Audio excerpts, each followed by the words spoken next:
Do you ever feel like there aren't enough hours in the week to get everything done? You're not alone. In a recent national survey, nearly 2/3 of AU students reported that in the last 2 weeks, they felt overwhelmed by all they had to do.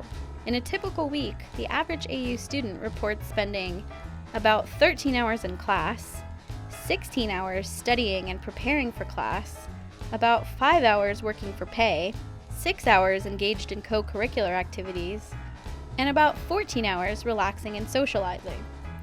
What aren't students doing? Getting enough sleep or exercise. 90% of AU students report not getting enough sleep in the previous week, and about half of students don't get enough physical exercise.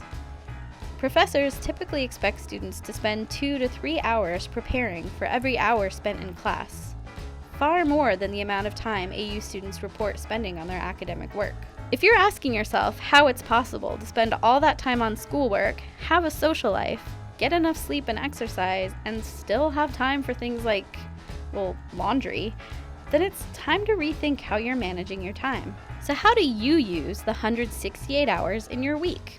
If you're not sure, a good way to assess how you're currently using your time is to keep track of 1 week on the ASAC's 168 hours a week chart. Be honest about where your hours are going. Write down everything from how much you're sleeping to how much you're watching cat videos on YouTube. You may realize that you have a lot more time to devote to your studies and other healthy habits than you thought. If the way you're spending your time isn't serving your goals, you need to find a time management tool that works for you. Try a Google or iCalendar, a paper planner, an app, or a giant wall calendar.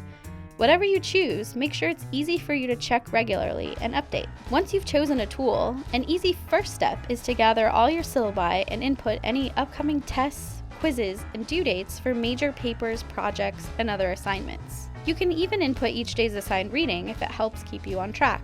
Now that you've got the big picture in place, it's time to start setting smaller, concrete goals to help you finish tasks and meet deadlines. Whether you set monthly or weekly goals, first consider which things will require the most time and energy to complete. Make sure you're thinking realistically about how much time you'll actually need to write that paper, finish that problem set, or study for that big test.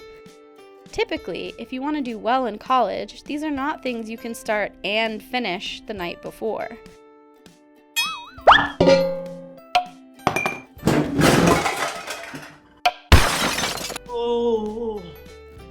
To make the most of each day, plan tomorrow's tasks before you go to bed so that you can wake up ready to get things done. Don't just block out the time, but plan how you'll use it.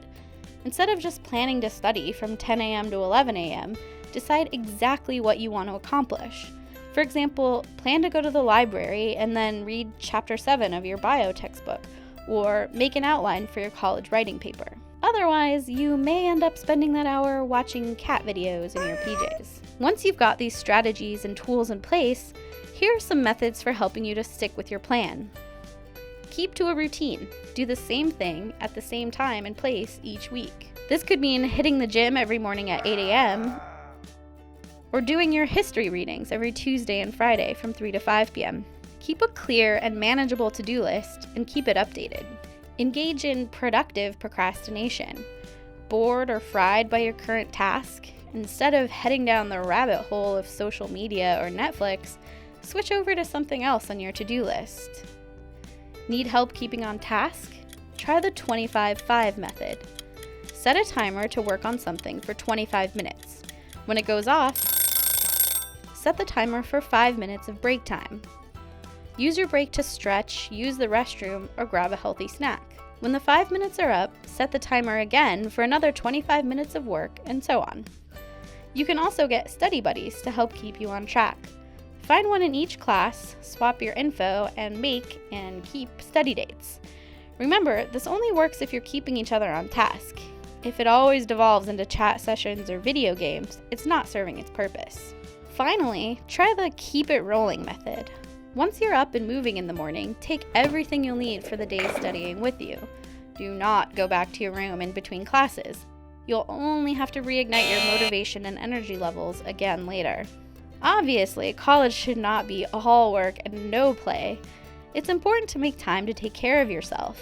That means getting enough sleep and exercise, sitting down for healthy meals, spending time with your friends, and pursuing activities that bring you joy. Good time management skills take lots of practice. If you try a tool or technique and it doesn't work, try something else until you find a good fit. You can pick up some of the paper calendars used in this video, as well as lots of other helpful handouts at the Academic Support and Access Center on the second floor of the Mary Graydon Center in room 243. We also offer academic skills workshops, a writing and tutoring lab, one-on-one academic skills appointments with counselors, and a lot more. Check out all we have to offer on our website.